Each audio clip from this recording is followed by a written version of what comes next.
جیسے ہر کامیابی کو حاصل کرنے کے لیے بہت سی مشکلیں ہوتی ہیں، اسی طرح اسٹریس کو زندگی سے ختم کرنے کے لیے بھی بہت سی رکاوٹیں ہوتی ہیں جو کہ کسی بھی انسان کی صلاحیتوں کا امتحان لیتی ہیں۔ بعض اوقات اصلاحی پروگرام یا کنسلٹنٹ کی فیس افورڈ نہ کر پانا ایک رکاوٹ بن جاتی ہے، جبکہ کچھ لوگوں کے لیے ان کی سوچ رکاوٹ بن جاتی ہے، کیونکہ وہ سمجھتے ہیں کہ اپنی زندگی کی مشکلات کے لیے مدد لینا باعث شرمندگی ہے۔ بعض اوقات فیملی مصروفیات آڑے آتی ہیں اور لوگ اتنے زیادہ کمیٹڈ ہو جاتے ہیں کہ اپنی صحت کے لیے وقت ہی نہیں نکال پاتے۔ اکثر ایسا بھی ہوتا ہے کہ زندگی اتنی تھکاوٹ اور فٹیگ سے بھرپور ہو جاتی ہے کہ کچھ اور سوچنا ممکن نہیں رہتا۔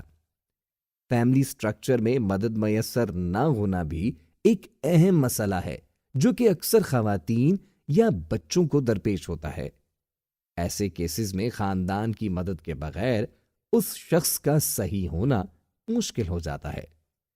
ایسا بھی اکثر ہوتا ہے کہ کوئی موجودہ تکلیف بھی اسٹریس مینج کرنے میں رکاوٹ بن جاتی ہے۔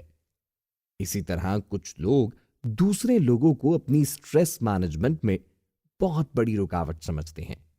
یہ اس شخص کے باس یا کوئی فیملی ممبر بھی ہو سکتا ہے جو ان کی زندگی کو بہتر بنانے کی راہ میں رکاوٹ ہے۔ کچھ لوگوں کی زندگی میں یہ رکاوٹ وقت کو صحیح طرح مینج نہ کر پانا بھی ہو سکتی ہے۔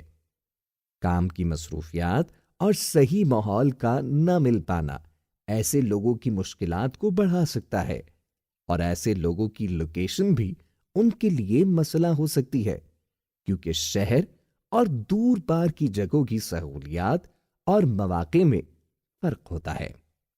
اس مسئلے کو البتہ ماڈرن ٹیکنالوجی اور آن لائن اپرچونٹیز سے حل کیا جا سکتا ہے، اور آخر میں بہت سے لوگوں کی پیشہ ورانہ مجبوریاں اور ذمہ داریاں بذات خود اس رستے کی بہت بڑی رکاوٹ بن جاتی ہیں۔ اور اگر اس معاملے میں اپنی اویئرنیس بھی کم ہو تو اس کے مضر اثرات اور بھی بڑھ جاتے ہیں۔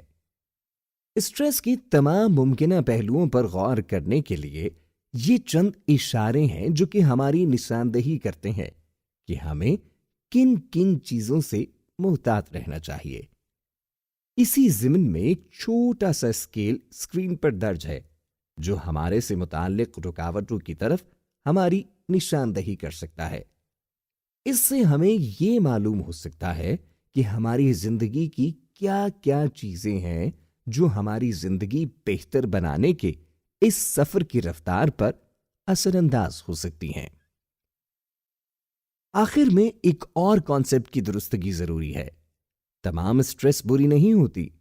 اگر اسٹریس کو پلاٹ کیا جائے جیسے کہ اسکرین پر درج ہے تو یہ واضح ہوتا ہے کہ ہماری پرفارمنس اور ویل بینگ اسٹریس کے کم اور زیادہ لیول سے متاثر ہوتی ہے۔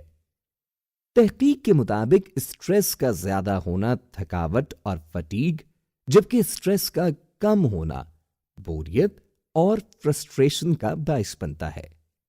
اسی لیے یہ ضروری ہے کہ ایک مناسب لیول پر اسٹریس اور چیلنج زندگی میں موجود رہے۔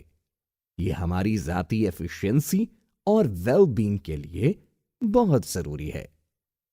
اس ضمن میں اسٹریس مینجمنٹ کے 4 بنیادی مقاصد ہیں۔ نمبر 1، اسٹریس سے آگاہی حاصل کرنا۔